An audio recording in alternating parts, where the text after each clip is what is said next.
Well, thank you everyone for coming to my 7's. I'm really excited to share what the Lord's been teaching me, and we're going to be talking about humility in ministry. So, many of us know what it's like to deal with pride, whether we've seen it in someone else, but if we were honest, also in ourselves. Right. Pride is draining both spiritually and emotionally.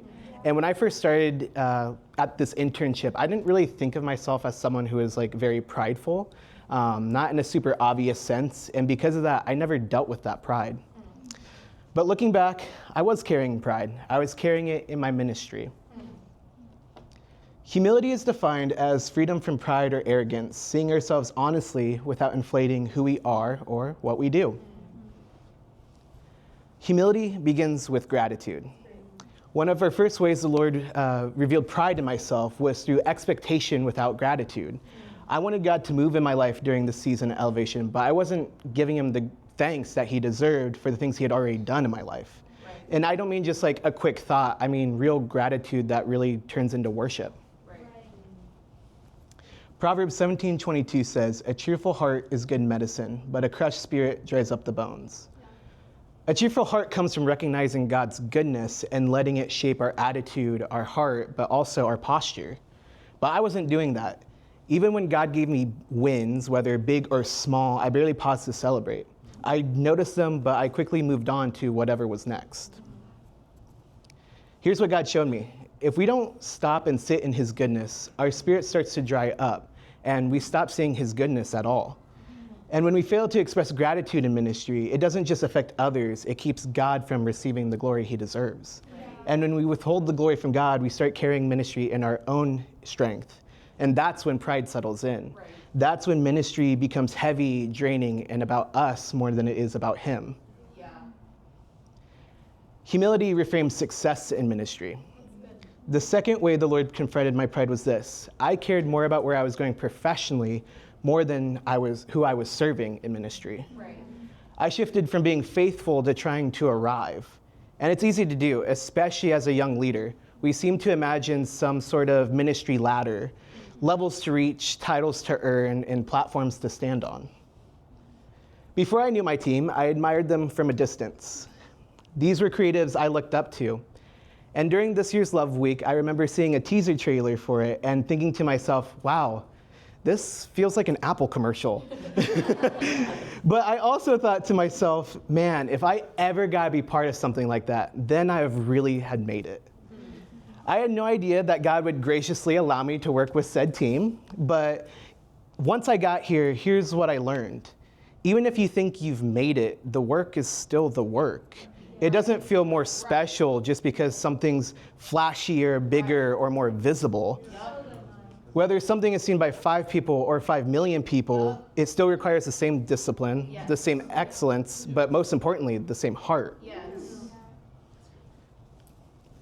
Colossians 3:23-24 says, "Whatever you do, work at it with all your heart, as working for the Lord, not for human masters. It is the Lord Christ you are serving." And that reminded me, the audience I was serving wasn't my team, it wasn't leadership, it wasn't social media, and it wasn't even the church at large. It was Jesus. Yeah. Right. If my work is for him, big or small doesn't affect the value of it. Yes. Because in ministry, it doesn't matter how excellent or impressive something is if the heart behind it isn't humble. Yeah. Excellence without humility becomes performance, but excellence with humility becomes worship. Yes. Humility changes how we lead. There are so many ways God is still teaching me how humility and ministry are so intertwined, but here's the one I want to close with. A good ministry leader doesn't climb the ladder, they hold the ladder for others to climb. Right. I first heard that from my creative director at my previous church, but Elevation's actually where I've really seen it lived out. Ephesians 4:11-12 says, "So Christ himself gave the apostles, the prophets, the evangelists, the pastors, and teachers to equip his people for works of service so that the body of Christ may be built up." Leadership in ministry isn't about gaining influence or climbing higher. It's about equipping others so that they can rise and the body of Christ is strengthened. Right. And I could go on and on about my experiences of how I've seen that here, but 3 leaders have impacted me personally. First, Jay Cody. He showed me that a real ministry leader doesn't care just about your professional development. They also care about your spiritual development. Yes. Ministry shouldn't replace our spiritual life. It should overflow from it. Yes. And when a leader cares for your soul, they're investing in your calling at the deepest level. Yes. Second, Sam Hernandez. The mission of Elevation Young Adults is our desire is to see the young adults in our church find their God-given purpose. And Sam lives that out. She entrusted me with creating for her ministry, but didn't show signs of concern when it came to an intern creating.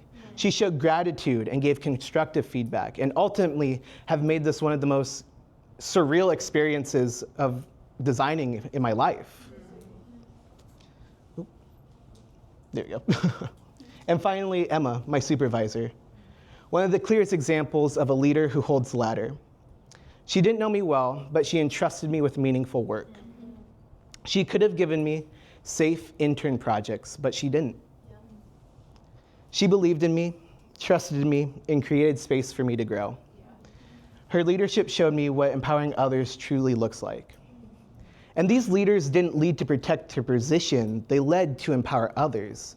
That's humility in action. That's what Ephesians calls us to. That's ministry. There we go. As I reflect on the season, here's what I've learned. Humility isn't optional in ministry, it's essential.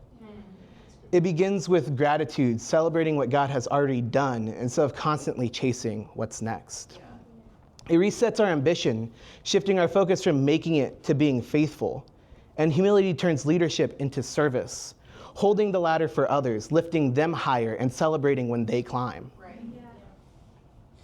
Each week, the Lord teaches me a new way how ministry and humility are intertwined.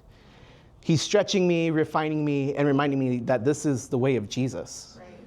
My prayer is that we would be leaders marked by gratitude, grounded in humility, and committed to lifting others higher than we lift ourselves, so that in everything, Christ gets the glory. Thank you.